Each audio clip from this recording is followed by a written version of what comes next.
कर्जमुक्तीसाठी गुरुचरित्राचा हा अध्याय गुरुवारी नक्की वाचावा. गुरुचरित्राचे चमत्कार तुम्हाला माहीतच असतील, परंतु संपूर्ण गुरुचरित्र पारायण करणं भरपूर लोकांना अशक्य वाटतं, कारण गुरुचरित्राचे खूप कठीण नियम असतात.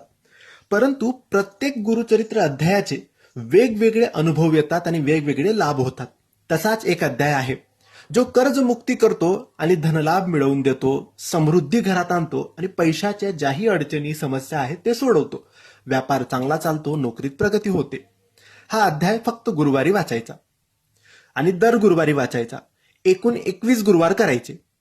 21 गुरुवार करायचे आणि सकाळी हा अध्याय वाचायचा. याचे कोणतेही नियम नाही, फक्त गुरुवारच्या दिवशी सकाळी तुम्हाला हा अध्याय वाचायचा आहे. आणि हा अध्याय आहे गुरुचरित्राचा 18वा अध्याय.